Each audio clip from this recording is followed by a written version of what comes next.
Hi, I'm Dave Kale. Welcome to this Christian Business Insights podcast show where my goal is to provide you with practical, actionable ideas to help you create businesses and careers of excellence and at the same time multiply your influence for the kingdom. I have been a Christian in business for over 30 years, and I have personally and contractually consulted with over 500 different sales organizations. So in these podcasts, I combine the lessons that I have learned with an out-of-the-box experience and perspective on Christianity that you will find challenging. And we put that together to provide you with practical insights and ideas that you can use to live better and lead better. Welcome to the journey.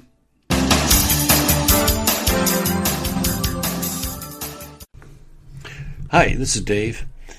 If I ask you, do you have too much to do and not enough time in which to do it? What would you say? Well, I've asked that question in almost every one of my seminars, and you can guess the answer. Almost every hand goes up. The only ones who don't raise their hands are the people who are a few months away from retirement and are starting to check out. Otherwise, all the hands go up. And it doesn't matter what the job title is. A salesperson, customer service rep, manager, CEO, entrepreneur, doesn't matter. Everybody's too much to do and not enough time in which to do it. And, geography doesn't matter either. I've seen the same response in Zimbabwe and Ghana and Mexico and Colombia as I do in the U.S. and Canada. And it doesn't matter. Your faith journey doesn't matter either. So I hear the same things from Christian business people as well as non-Christians. So, it's not just your job, and it's not your company, and it's not your industry, and it's not your country, and it's not anything else. It's not you. It's almost everyone and everywhere. It is one of the defining characteristics of the 21st century.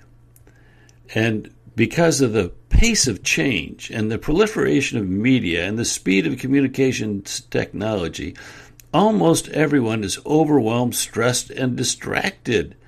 Chaos reigns all around us. I like to call it the age of turmoil. And in the age of turmoil, all this elevates time management to the top of the list of essential survival habits. Not only do we need to master it, but we also need to get it right. Our ability to function in our chaotic environment depends in large way on the decisions we make about how to use our time. And of course, that's the rub for many people who view successful time management as jamming more tasks into the course of the day. Their view revolves around the concept of efficiency. That's what gives rise to the practice of multitasking. You work on multiple projects or tasks at the same time with the idea that you're going to get them done in a less amount of time altogether. That's efficient. Under this view, if you're able to jam more tasks into the day, you're good at time management, but honestly, that's a bit of a shadow accomplishment. Efficiency can help you use your time better, but it's limited. The business person in pursuit of efficiency often finds himself successfully completing that which should not have been done in the first place. John Maxwell said, "Efficiency is the foundation for survival, but effectiveness is the foundation of success." And Peter Drucker once reflected, quote, "There's nothing so useless as doing efficiently that which should not be done at all." So a much better approach is effectiveness. Whereas efficiency focuses on accomplishing more, effectiveness focuses on accomplishing that which is more important. Here's an example. Let's say you've decided to make your living as a house painter. So you invest in all the latest equipment. You get the spray equipment and the ladders and all that stuff, and the big day comes and you paint your first house. Man, you are very proud of the fact that you have been incredibly efficient.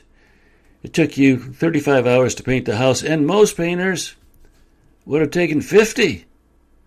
And as you sit in your truck feeling pretty good about yourself, you begin to create the invoice and you look at the contract and then back of the house, and a sick feeling crawls through your gut when you realize that you painted the wrong house.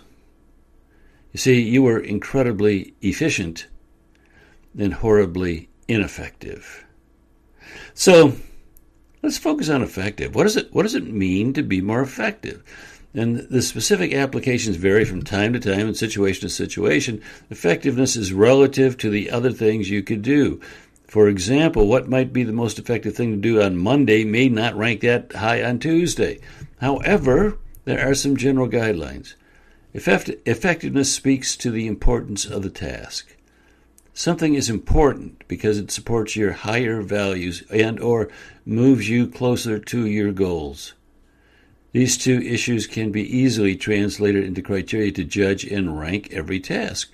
You can express the criteria as questions. So, in sorting through a list of tasks, you ask these two questions of the list.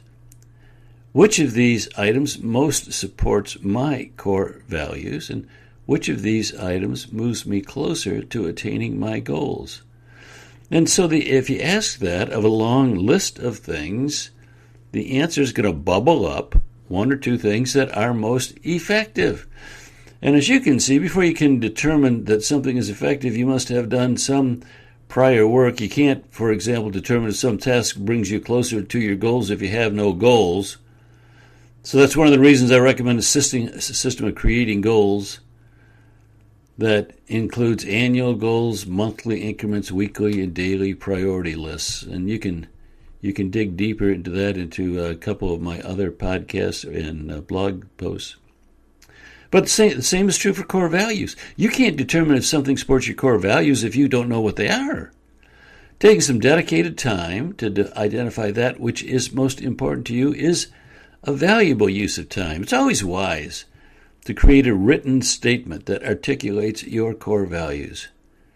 Putting it on paper forces you to be specific, and it implies commitment. It then allows you to review it and refine it, every so often.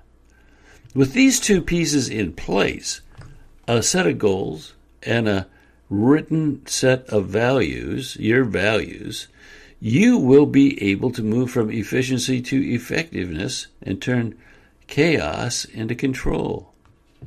Apply them with discipline, and you'll have mastered one of the key success strategies of this turbulent world. That's why this is one of the 25 most important lessons I have learned.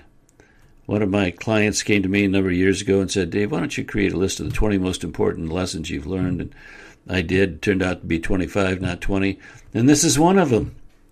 Effectiveness is far more important than efficiency when it comes to organizing and investing your time. Okay? Hey, just so you know, we are in the middle of promoting our next Sales Leaders Excellence and Influence course. This is a 8-session course that we teach as a cohort. We'll take a cohort through beginning, I think, the second week in January. I'll put a link in the show notes. Check it out. This may be the only opportunity you have to come into contact with the best practices of sales leaders. This might be it. This is an incredibly powerful program. We recommend it to every sales manager and sales leader. We have trained over 2,000, probably over 3,000, but let's say over 2,000 managers in this, and it continues to get just all kinds of rave reviews. So the Excellence and Influence course for sales leaders, I'll put a link in the show notes. Check it out, and don't delay. I mean, we have a limit to how many people we take. Okay, that's it. We're done. Bye-bye.